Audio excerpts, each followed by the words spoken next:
এখন পারিবারিক জীবন ইসলামী শিক্ষার আলোকে জার্মান ভাষায় বক্তৃতা করবেন আমাদের মুরব্বী সিলসিলা মোকাররম সৈয়দ আহমদ আরিফ সাহেব, যিনি তরবিয়ত বিভাগের দায়িত্বে আছেন। সৈয়দ আরিফ সাহেব। আসসালামু আলাইকুম রহমতুল্লাহ। আশহাদু আল্লা ইলাহা ইল্লাল্লাহ আশহাদু আল্লা ইলাহা ইল্লাল্লাহ ওয়াহদাহু লা শারীকা লাহু ওয়া আশহাদু আন্না মুহাম্মাদান আবদুহু ওয়া রাসূলুহু। আম্মা বা'দু ফাউযু বিল্লাহি মিনাশ শাইতানির রাজীম। بسم الله الرحمن الرحيم. يا أيها الناس اتقوا ربكم الذي خلقكم من نفس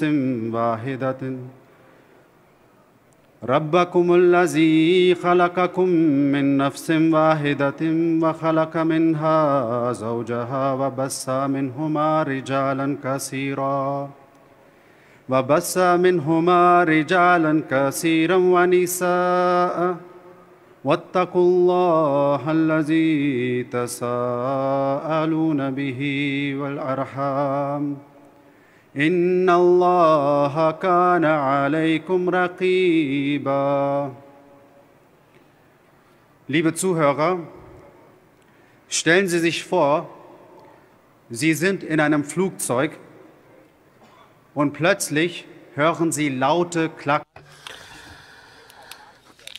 একটু চিন্তা করুন যে আপনি একটি বিমানে বসে আছেন এবং হঠাৎ করে এর ইঞ্জিনগুলো বিকল হয়ে যায়, বিমান শুধু বাতাসে ভেসে থাকে এবং ক্রমাগত নিচের দিকে নামতে থাকে, আর লাউড স্পিকার থেকে পাইলটের কণ্ঠস্বর শোনা যায় যে আপনারা অ্যাক্সিডেন্টের জন্য বা দুর্ঘটনার জন্য প্রস্তুত হয়ে যান, সংঘর্ষের জন্য প্রস্তুত হয়ে যান। এরপর বিমানে একটি নীরবতা নেমে আসে আর সমস্ত যাত্রী মৃত্যুর সামনে দেখে আর তাদের অতীতের উপর চিন্তা করা আরম্ভ করে। শ্রোতৃমণ্ডলী, এমন মুহূর্তে আপনার চিন্তা ভাবনার প্রবাহ কেমন হবে? আপনি আপনার জীবনের কথা জীবনকে কিভাবে স্মরণ করবেন? কোন মুহূর্তগুলোকে আপনি মূল্যবান মনে করবেন এবং কোন বিষয়গুলোর উপর আপনার অনুশোচনা হবে? এমন মুহূর্তে এই যে ধারণাটি, একটা চিত্র যে তুলে ধরলাম, এটি কোনো গল্প নয়, বরং একটা বাস্তব ঘটনা এমন ঘটেছে। এই ঘটনাটি ঘটে 2009 সনে নিউ ইয়র্কের ম্যানহাটনে এই ঘটনা ঘটে, যখন একটি বিমানের ইঞ্জিন বিকল হয়ে যায় এবং সেটিকে হাডসন নদীতে জরুরি ভিত্তিতে অবতরণ করতে হয়। বিমানে একজন ব্যবসায়ী ছিলেন যিনি এই নীরবতার মুহূর্তে জীবনের মুহূর্ত সম্পর্কে চিন্তা শুরু করেন। তার সম্পদ, তার ব্যবসা এসব হঠাৎ করে অর্থহীন হয়ে যায়। তার চিন্তাধারা প্রবাহ এমন ছিল, তিনি নিজেকে প্রশ্ন করেন, আমি কেমন মানুষ ছিলাম? আমি কি আমার নফসকে মানবতার পথে বাধা হিসেবে বানিয়ে রেখেছিলাম? আমি আমার প্রিয়জনদের সাথে কেমন ছিলাম, যারা আমার দৃষ্টিতে খুবই গুরুত্বপূর্ণ ছিল? আমি কেমন স্বামী ছিলাম আর কেমন পিতা ছিলাম? এইগুলো ছিল সেই চিন্তা এবং অনুশোচনা যা এক ব্যক্তির মৃত্যুকে কাছে দেখে মাথায় আসে। সেই ব্যক্তি যখন তার জীবনকে বিদায় জানাতে চাচ্ছিল, অভিজ্ঞতার পর সে ব্যক্তি নিজের জীবনকে নতুনভাবে সাজিয়েছে সেই প্রায়োরিটিস অনুসারে যা তখন তার সামনে এসেছিল। কেননা আবার যদি মৃত্যু আসে, এই ধরনের অনুশোচনামূলক চিন্তা ভাবনা যেন মাথায় না আসে। প্রিয় শ্রোতাগণ, এটা কি বুদ্ধিমত্তা এবং প্রজ্ঞা নয় যে আমরা সময় মতো আমাদের জীবন ভালোভাবে কাটানো উচিত, যেন এমন অনুশোচনা আমাদের করতে না হয় ভয়ানক মুহূর্তে? আমরা মুসলমানরা বিশ্বাস রাখি যে আল্লাহ তাআলা মানুষকে একটা বিশেষ উদ্দেশ্যে সৃষ্টি করেছেন, আর সেই উদ্দেশ্য হলো সেই উদ্দেশ্যটি অর্জনের বিষয়টি তার প্রকৃতিতে আল্লাহ তাআলা অন্তর্নিহিত রেখেছেন। প্রকৃত শান্তি এবং সফলতা আমাদের কাছে আমরা তখনই অর্জন করতে পারি, এই উদ্দেশ্য তখনই অর্জন করতে পারি যদি আমরা আল্লাহ তাআলার হক এবং আল্লাহর অধিকার সঠিকভাবে প্রদান করি, এবং আল্লাহ সৃষ্টির অধিকার যদি সঠিকভাবে প্রদান করি, আমাদের প্রকৃতিতে যে উদ্দেশ্য রেখে দেয়া হয়েছে সেটি আমরা তখন অর্জন করতে সম্ভব হব যদি আমরা আল্লাহ এবং তার সৃষ্টির অধিকার প্রদান করি। হযরত মুসা ইসলাম বলেছেন, মানুষের ইনসান শব্দটি আসলে ওনস থেকে নেয়া, অর্থাৎ যার মাঝে দুটো প্রকৃত ভালোবাসা রয়েছে। ওনস হলো এক ভালোবাসা, উনসান দুই ভালোবাসা। তো একটি হলো আল্লাহর সাথে ভালোবাসা, দ্বিতীয়টি মানব জাতির প্রতি সহানুভূতি। এই দুই ভালোবাসা যদি কারো মাঝে সমবেত হয় তখন তাকে ইনসান বলা হয়। দুটো ভালোবাসার সমাহারের নাম হলো ইনসান। আর এই যে ভালোবাসা উভয় পক্ষের জন্য থাকা উচিত, আর এই কথাটাই মানবতার সার। আর যদি কেউ যদি এই পর্যায়ে পৌঁছে তাহলে সে উলুল আলবাব বা বুদ্ধিমান বা বিবেকবান বা ধীমান আখ্যায়িত হয়, এছাড়া বাকি সব অর্থহীন। হযরত মসিহ মওউদের উক্তি এটি, যতক্ষণ পর্যন্ত মানুষ আল্লাহর হক এবং বান্দার অধিকার প্রদান না করে ততক্ষণ সে প্রকৃত আনন্দ পেতে পারে না, আর মানুষ হিসাবে তার দায়িত্ব পালিত হয় না ততক্ষণ। ইসলাম এই কর্মপন্থা আমাদেরকে দিয়েছে যার উপর আমল করলে আমরা এই লক্ষ্য অর্জন করতে পারি। ইসলাম আমাদের এই দুনিয়াতেই আখিরাতের জন্য আমাদেরকে প্রস্তুত করে, পরকালের জন্য প্রস্তুত করে। আমাদের সৎ কাজ, আমাদের নেক আমল যা ইসলামের শিক্ষা অনুযায়ী হয়, যদি ইসলামের শিক্ষা অনুযায়ী আমরা আমল করি তাহলে আমাদের যে অনুশোচনাগুলো আছে সেটি দূর হবে, এবং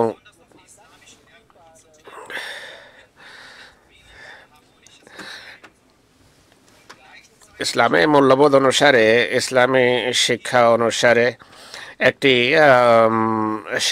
আমরা হারমোনি বা সময় স্বল্পতার কারণে আমি কেবল স্বামী স্ত্রীর সম্পর্ক এবং পিতামাতার সম্পর্কের বিষয়ে আলোকপাত করব।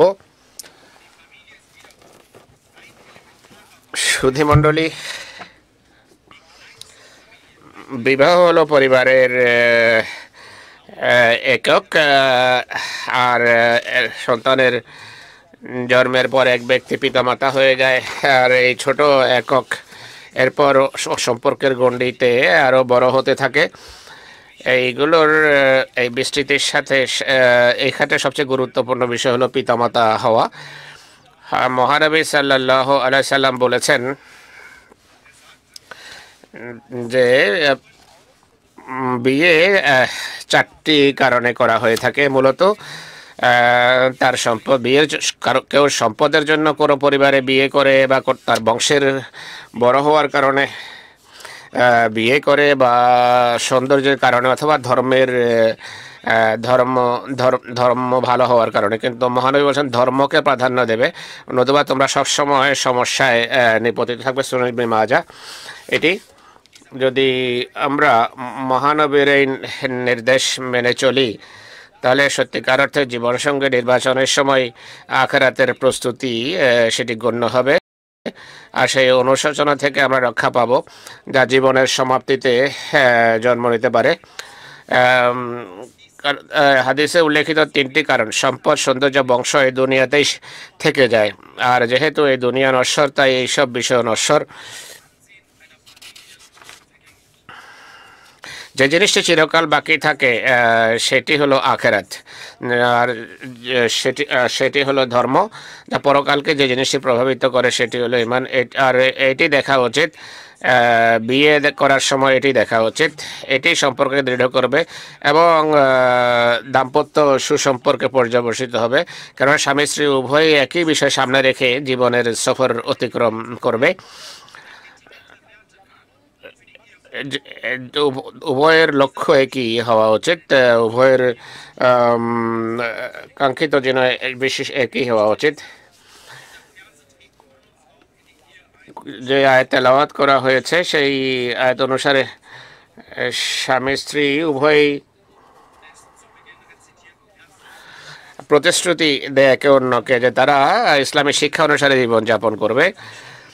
এর অর্থ হলো, এই আয়াতের অর্থ হলো, হে লোক সকল, তোমাদের প্রভুকে ভয় করো, যিনি তোমাদেরকে এক প্রাণ থেকে সৃষ্টি করেছেন এবং তা থেকে তার জুটি সৃষ্টি করেছেন, আর উভয় থেকে বহু নরনারীকে বিস্তৃত করেছেন। আল্লাহকে ভয় করো, যার নামে তোমরা পরস্পরের সাথে কাছে চাও, আর আত্মীয়তার বন্ধনের বিষয়ে, রক্ত সম্পর্কের বিষয়েও আল্লাহকে ভয় করো। নিশ্চয় আল্লাহ আর তোমাদের উপর দৃষ্টি রয়েছে। খলিফাতুল মসিহ সালেহ রাহিমাহুল্লাহ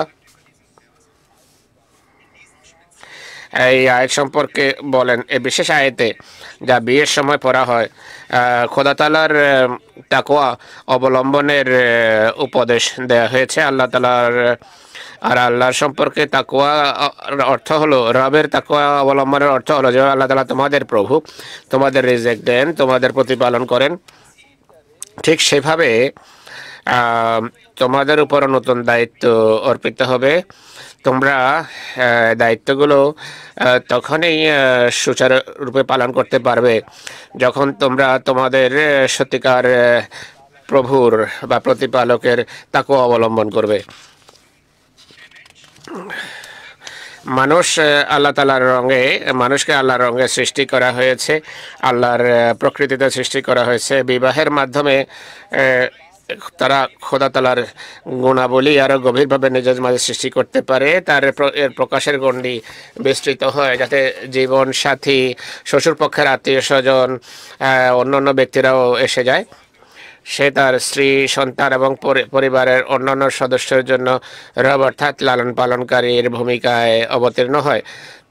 আল্লাহ তাআলার আর একটা বৈশিষ্ট্য হলো আর রহমান, অর্থাৎ না চাইতেই যিনি দান করার বৈশিষ্ট্য নিজের মাঝে রাখেন, আর তা নতুন সম্পর্কের গণ্ডিত প্রকাশিত হয়, না চাইতে দেয়া। একেবারে রহিমের গুণ রয়েছে, অর্থাৎ যখন কেউ চায় তখন দান করা, এটিও তার কর্মগণ্ডিতে এসে যায় যে না চাইতে মানুষকে দিতে হয়। যেভাবে আল্লাহ তাআলা খালেক, তেমনি স্বামী স্ত্রীও এই গুণ অবলম্বন করে। এই বৈশিষ্ট্যের অধীনে তাদের সন্তানের জন্ম হয়। বিবাহ মানুষের জন্য আধ্যাত্মিক উন্নতি এবং স্রষ্টার নিকটতর হওয়ার একটি মাধ্যম, কিন্তু এটি তখনই সম্ভব, স্রষ্টার নিকটতর হওয়া তখনই সম্ভব যদি মানুষের অন্তরে তাকওয়া বা খোদা হইতে থাকে। হযরত খলিফাতুল মসিহ আল খামেস আইয়াদাহুল্লাহ তাআলা বিল আজিজ এই সম্পর্কে বলেন, বিবাহের এলান বা বিয়ের ঘোষণার সময়, নিকার সময় প্রথম উপদেশ হলো তাকওয়ার পথে আগাও, তাকওয়া অবলম্বন করো। তো বিবাহের সময় এই উপদেশের অধীনে ছেলে মেয়ে বা মেয়ে পক্ষ বা ছেলে পক্ষ মত দিয়ে থাকে। কোরআন বলে যে তোমাদের ভিতর যদি তোমাদের প্রভুর ভালোবাসা, ভয় থাকে, যিনি জন্মের সময় থেকে বরং তারা পূর্ব থেকেই তোমাদের সমস্ত প্রয়োজনের বিষয়ে যত্নবান, তোমাদের সমস্ত প্রয়োজন পূরণ করেছেন, আর তোমাদেরও উচিত তার সন্তুষ্টির অধীনে কাজ করা, এর ফলে তোমরা তার নিয়ামতের উত্তরাধিকারী হবে। শ্রোতৃমণ্ডলী, এই বরকত সময়ের মধ্যে একটি বরকত হলো সুখময়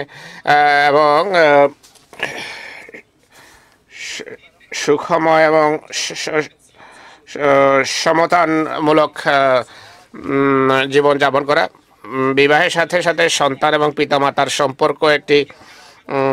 সম্পর্কের একটা জগতের সূচনা হয়। যদি পিতামাতার অধিকার আমরা না দিই তাহলে পারিবারিক শান্তিকে আমরা বিঘ্নিত করি, আর অনুশোচনা তখন মানুষের সাথী হয়ে যায়। ইসলামের জন্য আমাদের একটি স্পষ্ট দিক নির্দেশনা দিয়েছে। কোরআন শরীফে পিতামাতার অধিকার রক্ষার বিষয়টি এমনভাবে বর্ণনা করা আছে যা অন্য কোনো ধর্মে দেখা যায় না। আল্লাহ তাআলা বলেন, ওয়াসাইনাল ইনসানা বিওয়ালিদাইহি ইহসানা, অর্থাৎ আমরা মানুষকে পিতামাতার সাথে সদ্ব্যবহার করার তাকিদপূর্ণ নির্দেশ দিয়েছি। এরপর সূরা বনী ইসরাঈলে আল্লাহ তাআলা বলছেন, ওয়াকাযা রাব্বুকা আল্লা তা'বুদু ইল্লা ইয়াহু, আর তোমার প্রভু সিদ্ধান্ত করেছেন, ফয়সালা দিয়েছেন তোমরা তাকে বাদ দিয়ে অন্য কারো ইবাদত করো না, পিতামাতার সাথে সদ্ব্যবহার করো। যদি তাদের মধ্যে কোনো একজন বা উভয়ই তোমার জীবদ্দশা বার্ধক্যে পৌঁছে তাহলে তাদের উহ পর্যন্ত বলবে না এবং তাদেরকে ধমক দিবে না, এবং তাদের সাথে সামনে সম্মানের সাথে কথা বলা, তাদের সামনে নম্রতার বাহু দয়ার সাথে ঝুঁকিয়ে দাও। আর এই দোয়া করো যে হে আমার প্রভু, তাদের প্রতি দয়া প্রদর্শন করে যেভাবে তারা শৈশবে আমার প্রতি দয়াদ্র ছিলেন। কি সুন্দর শিক্ষা, যে শিক্ষা নিয়ে আমরা গর্ব করতে পারি। কিন্তু প্রশ্ন হলো, আমাদের কতজন এমন আছে যারা এই শিক্ষাকে কার্যত নিজের জীবনে অবলম্বন করে, কেবল ধৈর্যই নয় বরং কোমলতা, ভালোবাসা এবং দোয়ার মাধ্যমে আমাদের পিতামাতার সাথে কয়জন সদ্ব্যবহার করে? বিশেষ করে যখন তারা বয়োবৃদ্ধ হয়ে যান, যখন ভুলে যান, বারবার মোবাইল বা ট্যাবলেট ব্যবহারে যখন সাহায্য চান অথবা পারিবারিক বিষয়ে সহযোগিতার প্রয়োজন অনুভব করেন, যা আমাদের কাছে খুবই তুচ্ছ বিষয় মনে হয়, কিন্তু এই বিষয়ে পিতামাতার সাহায্যের প্রয়োজন হয়। কয়জন এমনটি সাহায্য করে? এমন ক্ষেত্রে রাসূলুল্লাহ সাল্লাল্লাহু আলাইহি সাল্লাম ইয়েতিম হিসেবে বড় হয়েছেন, তার নিজের পিতামাতার সুযোগ তিনি পাননি, কিন্তু তা সত্ত্বেও তিনি পিতামাতার অধিকার এবং তাদের আবেগ অনুভূতির বিষয়ে খুবই চিন্তিত থাকতেন। এক ব্যক্তি মহানবী সাল্লাল্লাহু আলাইহি ইসলামের কাছে আসে আর বয়াত নেওয়ার অনুরোধ করে, বলে যে আমি বয়াত করতে চাই। সে বলে যে আল্লাহ রসুল, পিতামাতাকে আমি কাঁদতে রেখে এসেছি। রসুল্লাহ বলেন যে তুমি ফিরে যাও আর তাদের তাদের হাসাও, তাদের হাসির কারণ হও, যেভাবে তুমি তাদেরকে কাঁদিয়েছো। হযরত আনাস বিন মালিক রাদিয়াল্লাহু আনহু বর্ণনা করেন যে মহানবী সাল্লাল্লাহু আলাইহি সাল্লাম বলেছেন, যে ব্যক্তি চায় যে তার আয়ু দীর্ঘ হোক, জীবন দীর্ঘ হোক এবং রিজিক বৃদ্ধি পাক, তার উচিত সে যেন পিতামাতার প্রতি এহসান করে, আত্মীয় স্বজনের সাথে এহসান করাকে নিজের অভ্যাসে যেন সে পরিণত করে, আত্মীয় স্বজনের প্রতি সদয় আচরণকে যেন সে অভ্যাস বানিয়ে নেয়। ভাবার বিষয় হলো, যদি পিতামাতা এই পৃথিবীতে চলে যান এবং আমাদের তাদের সেবার সুযোগই না হয়, তাহলে এটি কত বড় অনুশোচনার বিষয় হবে। মহানবী সাল্লাল্লাহু আলাইহি সাল্লাম এমন ব্যক্তিকে দুর্ভাগা আখ্যায়িত করেছেন। তিনি বলছেন যে তার নাক ধুলামলিন হোক, এটি একটি অপমানসূচক অভিব্যক্তি। আপনারা এখানে এসেছেন জুমার নাম্বারের জন্য, আপনার মেম্বারের প্রথম সিঁড়িতে আরোহণ করলেন, আর যখন প্রথম সিঁড়ি অতিক্রম করেন তখন আমিন বলেন, দ্বিতীয় সিঁড়িতে চড়ে আবার বলেন আমিন, এরপর তৃতীয় সিঁড়িতে পা রেখে আবার বলেন আমিন। মহানবী এমনটি করা 3 বার আমিন বলেছেন মহানবী সাল্লাল্লাহু আলাইহি ওয়াসাল্লাম। সাহাবীরা জিজ্ঞেস করে, দেখে আল্লাহ রসুল, আমরা শুনলাম যে আপনি 3 বার আমিন বলেছেন। তিনি সাল্লাল্লাহু আলাইহি ওয়াসাল্লাম উত্তরে বলেন যে আমি প্রথম সিঁড়ির প্রথম সোপান যখন অতিক্রম করলাম, হযরত জিবরাইল আসে, আর জিবরাইল আলাইহিস সালাম বলে, দুর্ভাগা সে যে রমজান মাস পেল কিন্তু জান্নাতে প্রবেশ করার তার সুযোগ হয়নি। আমি বললাম আমিন। এরপর দ্বিতীয় সোপান অতিক্রম করলাম, তখন জিবরাইল বলল, হতভাগা সে যে পিতামাতাকে বার্ধক্যে পায় তারপর তাদের খেদমত করে জান্নাতে গেল না। আমি বললাম আমিন। এরপর জিবরাইল বলে, দুর্ভাগা সে যে যার সামনে আমার নাম নেওয়া হয় আর সে দরুদ পড়ে না, দরুদ পড়ে জান্নাতে যান। আমি বললাম আমিন। দেখুন কত কঠোরতার সাথে জিবরাইলের পক্ষ থেকে এই দোয়াগুলো শেখানো হয়েছে। আমরা জানি যে ফেরেশতা শুধু সেই কাজই করে যা আল্লাহ তাআলা চান, আল্লাহর পক্ষ থেকে নির্দেশিত হন। এই দোয়াগুলো আল্লাহ তাআলার পক্ষ থেকে করা হয়েছে আর আল্লাহ দরবারে গৃহীত হয় এই দোয়া।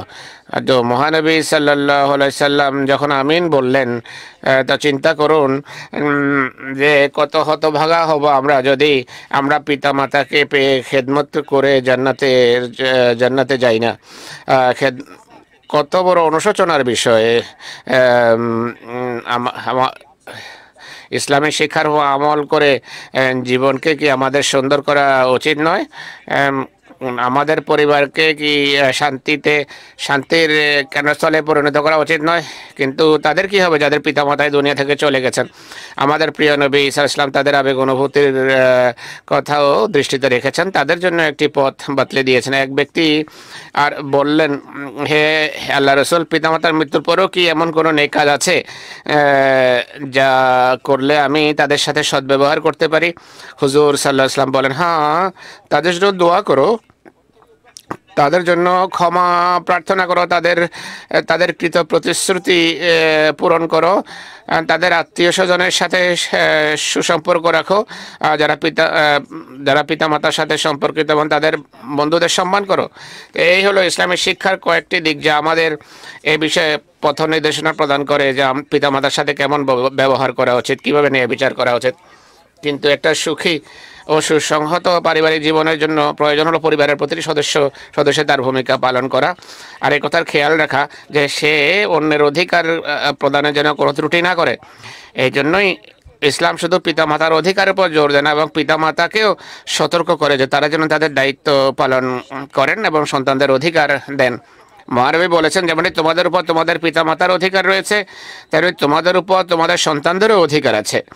এরপর তিনি সাল্লাল্লাহু আলাইহি ওয়াসাল্লাম অধিকারগুলোর মধ্যে কয়েকটি বর্ণনা করেন যে তিনি বলেন, সন্তানের অধিকার হলো পিতার উচিত তার সুন্দর নাম রাখা, তাকে উত্তম শিষ্টাচার শেখানো, উত্তম চরিত্রের অধিকারী বানানো, বিয়ের বয়সে উপনীত হলে তার বিয়ে দেয়া। সুধীমণ্ডলী, একদিকে ইসলামিক শিক্ষা আমাদের এই সুসংবাদ দেয় যে সন্তানরা তাদের পিতামাতার মাধ্যমে জান্নাতে যেতে পারে। মহানবী সাল্লাল্লাহু আলাইহি ওয়াসাল্লাম বলেছেন, পিতা জান্নাতের মধ্যম দ্বার, পিতা জান্নাতের সর্বোত্তম দ্বার। মা সম্পর্কে বলেন, জান্নাত মায়েদের পদতলে।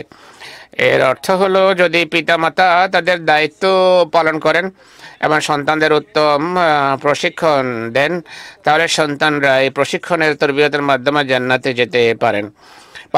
অন্যদিকে আল্লাহ তাআলা আমাদেরকেও সতর্ক করেন যে আল্লাহ তাআলা বলছেন, ইয়া আইয়ুহাল্লাযিনা আমানু কু আনফুসাকুম ওয়া আহলিকুম নারা, অর্থাৎ তোমরা নিজেদেরকে এবং পরিবার পরিজনকে আগুন থেকে রক্ষা করো হে মুমিনগণ। ইয়া আইয়ুহাল্লাযিনা আমানু কু আনফুসাকুম ওয়া আহলিকুম নারা। অন্যত্র আল্লাহ তাআলা বলছেন যে ওয়ালা তাকতুলু আওলাদাকুম খাশইয়াতা ইমলাক, আর তোমরা তোমাদের সন্তানদেরকে দারিদ্র্যের ভয়ে হত্যা করো না। হযরত মুসলিহ মাউদ রাদিয়াল্লাহু তাআলা আনহু এই আয়াতের তাফসীর করে বলেছেন, সত্যিকার অর্থে খুব কম মানুষই এমন হবে যে শুধু সম্পদ বাঁচানোর জন্য সন্তানকে হত্যা করবে। সত্যিকার অর্থে এই আয়াত সেই সব পিতামাতার তিরস্কার করে যারা সন্তানদের সরাসরি তো হত্যা করে না, কিন্তু পরোক্ষভাবে তাদের হত্যা করে, অর্থাৎ তাদের শারীরিক পরিচর্যা, নৈতিক প্রশিক্ষণের বিষয়ে অবহেলা প্রদর্শন করে। এখানে হত্যা শব্দটির রূপক অর্থে ব্যবহার করা হয়েছে পিতামাতাকে সতর্ক করার জন্য যে তারা যেন উদাসীন্য প্রদর্শন না করে, সন্তানের নৈতিক শিক্ষার উপর যেন জোর দেয়, নৈতিক প্রশিক্ষণ এবং শিক্ষা দীক্ষার উপর যেন জোর দেয়। এমন পিতামাতা যারা এই বিষয়ে উদাসীন, তারা আসলে সন্তানদের হত্যাকারী বিবেচিত হয়। নৈতিক প্রশিক্ষণের বিষয়ে মহানবী সাল্লাল্লাহু আলাইহি ওয়াসাল্লাম অত্যন্ত আকর্ষণীয় এবং গুরুত্বপূর্ণ নসিহত করেছেন। তিনি সাল্লাল্লাহু আলাইহি ওয়াসাল্লাম বলেছেন, আকরিমু আওলাদাকুম ওয়া আহসিনু আদাবাহুম, তোমাদের সন্তানদের সম্মান করো এবং তাদের সর্বোত্তম আদব কায়দা এবং শিষ্টাচার শিখাবে, উন্নত নৈতিক চরিত্রে সজ্জিত করবে। এই হাদিসের অর্থ হলো, পিতামাতার উচিত সন্তানদের সাথে ভালোবাসা এবং সম্মানের আচরণ করা, যাতে তাদের মাঝে আত্মসম্মান বোধ সৃষ্টি হয়, একই সাথে তাদের মধ্যে উচ্চ নৈতিক মূল্যবোধ গড়ে তোলা, যাতে তারা যখন বড় হয় আল্লাহর প্রতি এবং মানুষের প্রতি এবং পরিবারের প্রতি যে দায়িত্ব বর্তায় সেগুলো যেন সঠিকভাবে পালন করতে পারে। এই সমস্ত সন্তানরাই আগামী দিনে পিতামাতা হবে এবং ঘরের শান্তি তাদের উপর নির্ভর করবে। হযরত মির্জা বশির আহমদ রাদিয়াল্লাহু তাআলা আনহু এই হাদিসের ব্যাখ্যায় লিখেছেন, সন্তানদের সম্মানের বিষয়ে এটি ইসলামের একটি স্বতন্ত্র বৈশিষ্ট্য। পৃথিবীর অন্য কোনো ধর্ম এটি উপলব্ধি করেনি। যতক্ষণ না অর্থাৎ যতক্ষণ সন্তানদের সাথে সম্মানজনক এবং মর্যাদাজনক ব্যবহার না করা হবে, ততক্ষণ তাদের মাঝে উত্তম নৈতিক গুণাবলীর সৃষ্টি হতে পারে না। কিছু নির্বোধ পিতামাতা যদিও তাদের সন্তানদের ভালোবাসে, কিন্তু তাদেরকে তুচ্ছ মনে করে, কঠোর কথা বলে, অবমাননাকর আচরণ করে। এভাবে তাদের আত্মসম্মান বোধ ধীরে ধীরে হারিয়ে যায়। আমাদের নেতা সাল্লাল্লাহু আলাইহি সাল্লামের বলেছেন, তিনি বলেন যে সন্তানদের সাথে সম্মানজনক মর্যাদাপূর্ণ আচরণ করো। এই উক্তিটি স্বর্ণালী অক্ষরে লেখার যোগ্য। আর উদ্দেশ্য হলো সন্তানদের মাঝে যেন আত্মমর্যাদা, আত্মসম্মানবোধ, উচ্চ নৈতিকতার বৈশিষ্ট্য সৃষ্টি হয়। একটি সুখী এবং সুন্দর পারিবারিক জীবনের জন্য এটি মৌলিক নীতি যে সব সন্তানের সাথে সমান আচরণ করা উচিত, সব সন্তানের সাথে সমান ব্যবহার করা উচিত। মহানবী বলেছেন যে সন্তানদের উপহার দেওয়ার ক্ষেত্রে ইনসাফ করবে। এদেলু বাইনা আওলাদিকুমুল আতিয়াতা। একবার একজন হযরত সাল্লাল্লাহু আলাইহি ওয়াসাল্লামের কাছে বলে যে এক পিতা তার ছেলেকে উপহার দিয়েছে। তখন তিনি জিজ্ঞেস করেন যে সব ছেলেকে কি সমান তোহফা দিয়েছে? উত্তর দেওয়া হলো যে না। মহানবী বললেন তাহলে যাকে দেওয়া হয়েছে তার কাছ থেকে যেন এটি ফেরত নেওয়া হয়। একইভাবে তিনি সাল্লাল্লাহু আলাইহি ওয়াসাল্লাম এটিও শিক্ষা দিয়েছেন যে যদি পিতামাতা ছেলেদের মেয়েদের উপর প্রাধান্য না দেয় তাহলে তারা জান্নাত লাভ করতে পারে। হযরত মাসিহ ইসলাম একটি সফল তরবিয়তের জন্য খুবই সুন্দর দিক নির্দেশনা দিয়েছেন, যা পারিবারিক সুন্দর জীবনের নিশ্চয়তা দেয়। একবার যখন তিনি জানতে পারলেন যে কেউ তার সন্তানকে প্রহার করেছে, তিনি এতে খুবই অসন্তুষ্ট হন এবং বলেন যে এটি আমার কাছে আমার দৃষ্টিতে এক ধরনের শিরক। তিনি বলেন হেদায়েত ও তরবিয়তের ক্ষমতা আল্লাহ তাআলার হাতে। সবসময় তিরস্কার, অযথা কঠোরতা অর্থাৎ সন্তানদের সাধারণ বিষয়ে ঝাড়ি দেওয়া, তিরস্কার করা, এটি এই বিষয়ের প্রমাণ যেন হেদায়েত আমাদের নিজেদের হাতে, আর আমরা নিজেদের ইচ্ছা মতো সন্তানদের তরবিয়ত করতে পারি এমন মনে করা একটা গোপন শিরক। আমার জামাতের লোকদের অবশ্যই এটি পরিহার করা উচিত, এই ধরনের চিন্তাধারা পরিহার করা উচিত। এরপর তিনি নিজের সম্পর্কে বলেন যে আমি আমার সন্তানদের জন্য দোয়া করি, আর এ বিষয়ে খেয়াল রাখি যে সাধারণ নীতিমালা এবং উত্তম নৈতিক চরিত্র সংক্রান্ত সাধারণ শিক্ষা তাদেরকে দেই, এর বেশি নয়, এর চেয়ে বেশি কিছু নয়। এরপর আমি সব বিষয়ে আল্লাহর হাতে শপথ করে দেই তাদের প্রকৃতিতে পণ্যের যে বীজ আছে সেটি সময় মতো অবশ্যই অঙ্কুরিত হবে। অন্য একটি অনুষ্ঠানে হযরত মসিহ মাউদ ইসলাম পিতামাতার সম্পর্কে বলেন যে তোমরা নিজেরা পুণ্যবান হও, সন্তানের জন্য তাকওয়া এবং সততার সর্বোত্তম উদাহরণ স্থাপন করো, চেষ্টা করো এবং দোয়া করো যেন তারা খোদা ভীরু ও সৎ হয়। তোমরা তাদের জন্য সম্পদ সংগ্রহের যতটা চেষ্টা করো এ বিষয়েও এতটা চেষ্টা করো, অন্তত পক্ষে। এটি মলফুজাত থেকে নেয়া। হযরত খলিফাতুল মসিহ হযরত মাসিহ ইসলাম নিজের কথা বলছেন যে আমার এমন কোনো নামাজ নেই যাতে আমি আমার বন্ধু এবং আমার সন্তানদের জন্য দোয়া করি না। হযরত খলিফাতুল মসিহ আল খামেস আইয়াদাহুল্লাহ তাআলার কথা এখন বলছেন, আপনাদের সন্তানদের মাঝে খোদাভীতি সৃষ্টি করুন, তাদের মুত্তাকি হিসাবে গড়ে তুলুন। আর এটি ততক্ষণ সম্ভব না যতক্ষণ পিতামাতা নিজে মুত্তাকি না হবে বা খোদাভীরু না হবে বা খোদাভীরু হওয়ার চেষ্টা না করবে। যতক্ষণ নেক আমল করুন না মুখের কথার কোনো প্রভাব পড়ে না। যদি সন্তান দেখতে পায় যে আমার পিতামাতার প্রতিবেশীর অধিকার দিচ্ছে না, ভাই বোনের অধিকার খর্ব করছে, সামান্য কথায় স্বামী স্ত্রীর মধ্যে পিতামাতার মধ্যে অমিল ঝগড়া শুরু হয়ে যায়, তাহলে সন্তানদের তরবিয়ত এবং তাদের মাঝে তাকওয়া সৃষ্টি করা খুবই কঠিন হয়ে যাবে। এই জন্য সন্তানদের তরবিয়তের খাতিরে আমাদের নিজেদের সংশোধনের অনেক প্রয়োজন রয়েছে। প্রিয় শ্রোতৃমণ্ডলী, এই যে দাম্পত্য সম্পর্ক এবং পিতামাতা সন্তানদের পারস্পরিক সম্পর্কের বিষয়ে ইসলামী শিক্ষার শুধু কয়েকটা দিক আমি তুলে ধরলাম। কিন্তু এগুলো যদি বই পুস্তকের মাঝে সীমাবদ্ধ থাকে তাহলে কোনো লাভ নেই। আসল বিষয় হলো এসব শিক্ষা যেন আমাদের ব্যবহারিক জীবনের অংশ হয়ে যায়, আমাদের প্র্যাকটিক্যাল লাইফকে এগুলো যেন প্রভাবিত করে।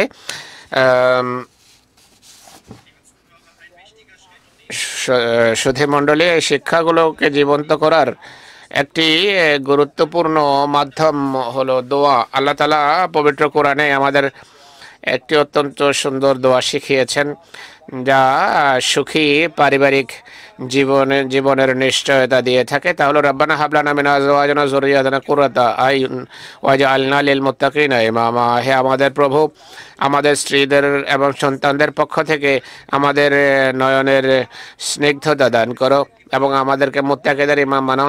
এই দোয়া সেই সব বিষয় নিজের মাঝে অন্তর্ভুক্ত করেছে যার এখন উল্লেখ করা হয়েছে। এটি স্বামী স্ত্রীর পরস্পরের জন্য দোয়া, এটি সন্তানের জন্য দোয়া, আর এটি স্বয়ং পিতা মাতার নিজেদের জন্য দোয়া, যাতে তারা আদর্শ হন এবং সত্য নেক মানুষ হন। একটি কামেল দোয়া। আলহামদুলিল্লাহ একটি পূর্ণাঙ্গীন দোয়া, তা যদি আন্তরিকতার সাথে করা হয় আল্লাহ তাআলা কবুল করেন। এর ফলে একটি সুখী এবং সুন্দর পারিবারিক জীবনের নিশ্চয়তা লাভ হয়, আর এর ফলস্বরূপ একটি বরকতময় জীবন এবং এমন মৃত্যু হয় মানুষের, যার পর আর অনুশোচনার করার কোনো অনুশোচনার কোনো কারণ থাকে না। খলিফাতুল মসিহ রাবে রহমুল্লাহ বলেন, কোনো জিনিসের জন্য একটি অস্পষ্ট ইচ্ছা আপনার চরিত্রের উপর কোনো বিশেষ প্রভাব ফেলতে পারে না, কিন্তু যখন আপনি পূর্ণ একাগ্রতার সাথে আপনার ইচ্ছার পূর্ণতার জন্য দোয়া করেন, তখন সেই দোয়ার প্রভাব অবশ্যই আপনার চরিত্র এবং আচরণের উপর পড়ে। উদাহরণস্বরূপ আমাদের মধ্যে অনেকে আছে যারা সর্বদা সত্য কথা বলতে চান, কিন্তু তাদের এই ইচ্ছা কখনো এই ইচ্ছা বিরলই ইচ্ছা কখনো কর্মে রূপায়িত হয়। কিন্তু যারা পূর্ণ আন্তরিকতা সত্যনিষ্ঠার সাথে আল্লাহ তাআলার নিকট দোয়া করে যে তিনি তাদের একজন সত্যবাদী মানুষ বানান, তাদের দোয়া তাদের চরিত্রের উপর সেই সব লোকদের তুলনায় অনেক বেশি প্রভাব বিস্তার করে যারা সত্যবাদী মানুষ। আন্তরিকতার সাথে দোয়াকারী নিজের কাজে উন্নতি আনার সত্যিকার অর্থে চেষ্টা করে। কোরআন অনুসারে মানুষকে আসলে নসিহত করা উচিত। নসিহত সবসময় কাজে দেয়। খেলাফত এমন একটি বিষয় যা বারবার আমাদেরকে ইসলামী শিক্ষার কথা স্মরণ করার, খেলাফতের বাবরকত ব্যবস্থাপনার মাধ্যমে আমাদের অব্যাহতভাবে নসিহত করা হয়। এখন যে বিয়ের সময় যে শেষ আয়াতটি তেলাওয়াত করা হয়, সেই আয়াতটি হলো ইয়া আইয়ুহাল্লাযীনা আমানু তাকুল্লাহা ওয়াল তানজুর নাফসুম মা কদ্দামাত লিগাদ ওয়াত্তাকুল্লাহা ইন্নাল্লাহা খাবীরুম বিমা তা'মালুন। হে মুমিনগণ, আল্লাহর তাকওয়া অবলম্বন করো এবং প্রতিটি ব্যক্তি এর দেখা উচিত যে সে আগামী দিনের জন্য অগ্রে কি প্রেরণ করেছে। আর আল্লাহর তাকওয়া অবলম্বন করো, নিশ্চয় আল্লাহ তোমরা যা করো সেই বিষয়ে সবিশেষ অবহিত। এই আয়াত স্বামী স্ত্রীকে স্মরণ করায় যে প্রতিটি যে বিষয়টি আমাদের নিজেদের হাতে। আমাদের আমল হলো বীজ যা আমরা বপন করি, যেমন বীজ হবে তেমনই ফসল আমরা কাটব। যদি আমাদের কর্ম ইসলামী শিক্ষা সম্মত হয় তাহলে ইহা এবং পরকালে ভালো ফল লাভ হবে, নতুবা জীবনের শেষ প্রান্তে আমাদের অনুশোচনা করতে হবে, যা আসলে এক প্রকার শাস্তি হবে। আস্তাগফিরুল্লাহ। তাই আমাদের উচিত এক মুহূর্ত নষ্ট না করা, যে অনুশোচনা জীবনের শেষ প্রান্তে করতে হয় সেটি থেকে বাঁচার জন্য আমাদের এই আয়াত সামনে রাখা উচিত। আর বেদনা ঘন হৃদয়ে দোয়া করা উচিত, আচরণ সংশোধন করা উচিত, যেন আমরা জান্নাতের সৌরভ ঘরে আমরা অনুভব করি। আল্লাহ তাআলা আমাদেরকে তৌফিক দান করুন।